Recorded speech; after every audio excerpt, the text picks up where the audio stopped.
Assalamualaikum warahmatullahi wabarakatuh dan salam sejahtera.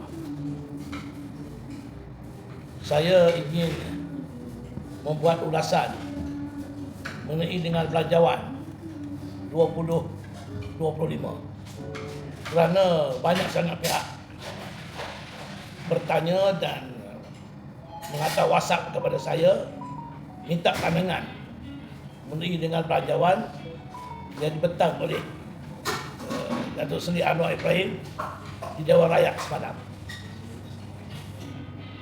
Pertamanya, pandangan saya ini berpaksi kepada pertama ataupun persepsi saya. Yang pertama ialah saya sebagai anak Melayu. Saya sebagai anak Melayu tuli. Maka perspektif saya mengenai dengan agenda Melayu dan Bumi Putera. Kedua, mengenai dengan secara keseluruhan belanjawan dalam konteks kepentingan rakyat dan negara. Kita semua tahu belanjawan 2025 semalam yang dibentang oleh Datuk Seri Anwar Ibrahim merupakan belanjawan yang terbesar belanjawan sepanjang negara kita merdeka. Jumlah belanjawan 2025 ialah 421 bilion,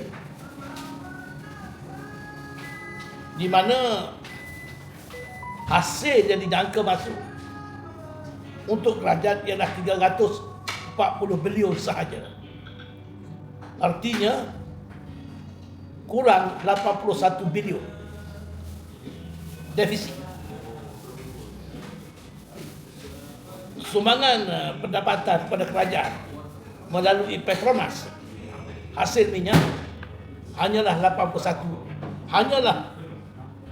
32 bilion sahaja. Jadi bermakna cara keseluruhannya kerajaan kekurangan 81 bilion. Bajet 2025 daripada angka dan jumlah yang diumum 421 bilion. Mana nak dapat duit ini? Kalau daripada Petronas hanya 32 bilion. Tentulah kerajaan untuk menampung segala pembelanjaan ini akan terus meminjam, terutamanya untuk membayar tanggungan terhadap pejabat awam, kerana gaji minima telah ditetapkan 1,700.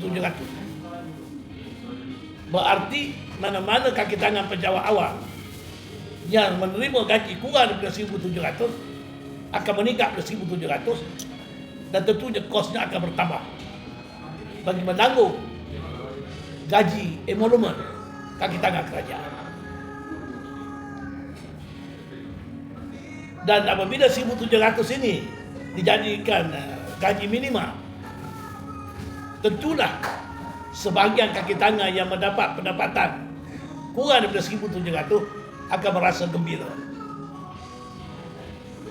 Dan mungkin inilah sasaran kerajaan dari segi politik untuk mendapat sokongan daripada kaki tangan pejabat awam. Ini pandangan saya. Tetapi soalnya, apakah kesan? Apakah kesan daripada kenaikan gaji minima 1,700 ini? Terutamanya di kalangan syarikat-syarikat swasta. Apakah syarikat swasta mampu membiayai kaki tangan mereka dengan gaji 1,700? Padahal kita tahu keadaan ekonomi negara sekarang, suasana perniagaan, mereka yang terlibat dalam berbagai-bagai lapangan perniagaan tidak mudah untuk membuat keuntungan sekarang.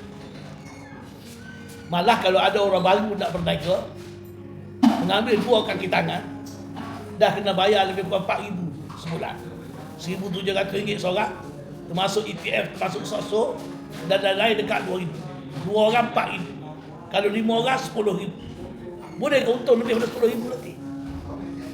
Saya menjangkakan akan berlaku pengecilan oleh serikat-serikat kerana gaji 1,700. Ataupun dalam bahasa yang lebih mudah, akan ada serikat yang memecat kaki tangan mereka kerana tak mampu nak membayar gaji minimum 1,700, dan ini akan beri kesan kepada peningkatan pengangguran yang datang daripada golongan yang bekerja dengan pihak swasta. Itu perkara yang saya ingin menyebut perkara yang pertama. Perkara seterusnya, ini penting. Saya dapati belanjawan ini, saya sifatkan belanjawan Malaysia negara berbilang kaum.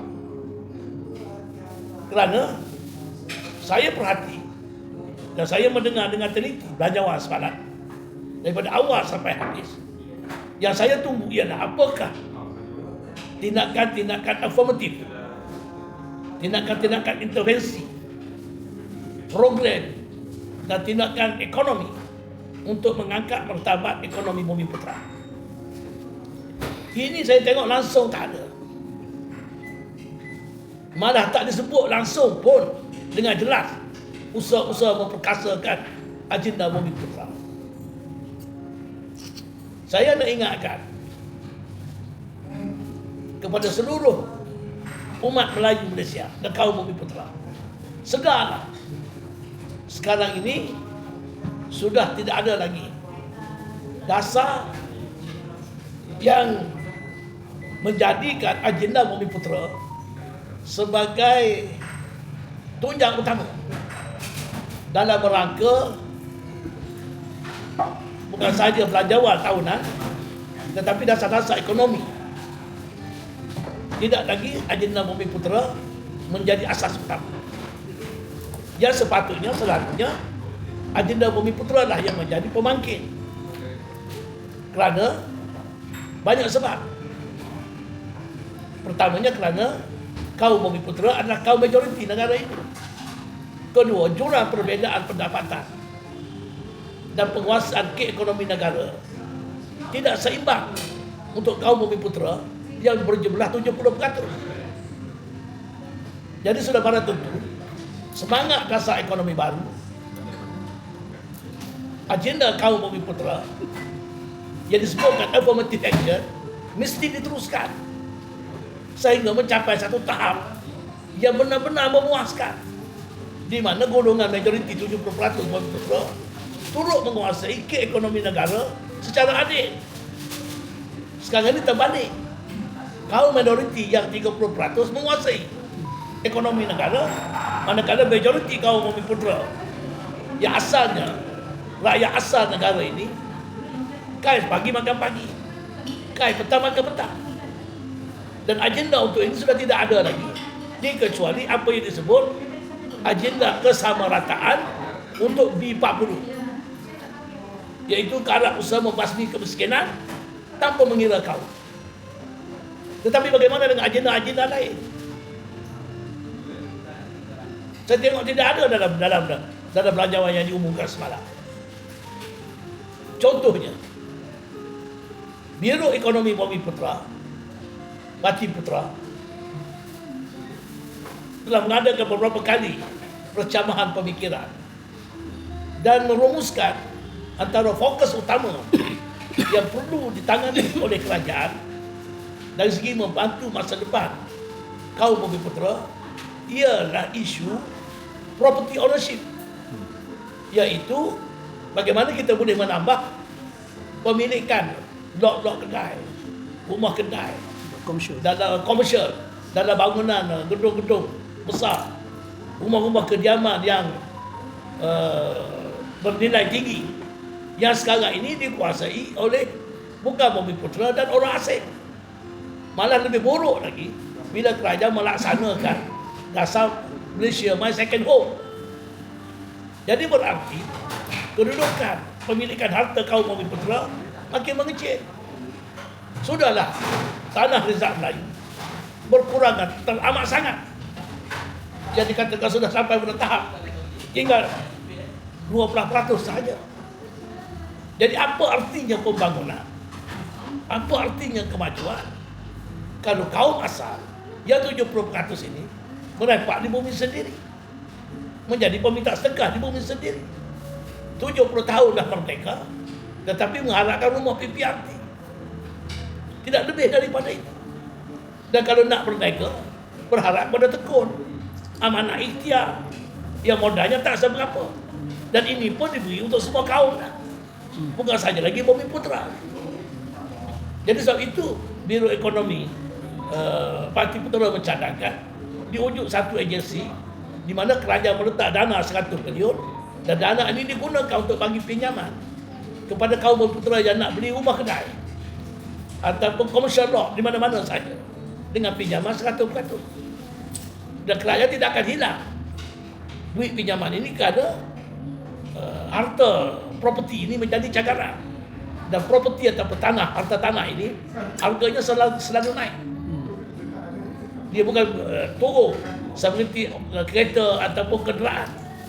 Selepas beberapa tahun dia turun harga mendadak, harga tanah properti makin meningkat. Itu yang dicadangkan antara contoh. Bagaimana dengan bidang-bidang lain lagi?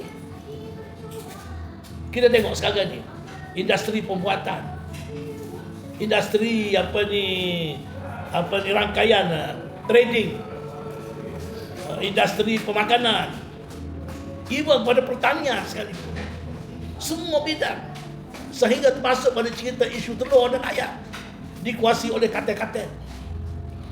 Orang Melayu hanya menjual ayam di pasar Borong, dapat untung 10-20 sen 1 kilo, tetapi ia berbekal ayam berpuluh tan, beratus tan satu hari, termasuk telur, bukan Melayu. Katil-katil ini dikontrol oleh pihak-pihak tertentu. Jadi inilah yang menjadi masalah. Dan seterusnya kita tengok dalam lain-lain aspek yang tidaknya menjanjikan sesuatu yang betul-betul berkesan bagi mengangkat martabat ekonomi Bumi Putra. Jadi hasilnya, kalau ditengok secara mendalam, bagaimana kerajaan nak mencari dana bagi mengatasi kekurangan defisit.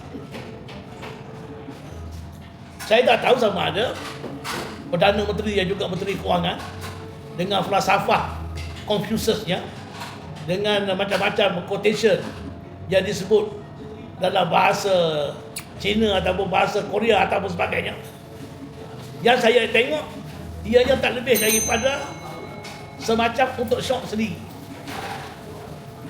Dan saya punya persoalan, apakah dia sendiri faham kandungan bajet yang dia bentang ini?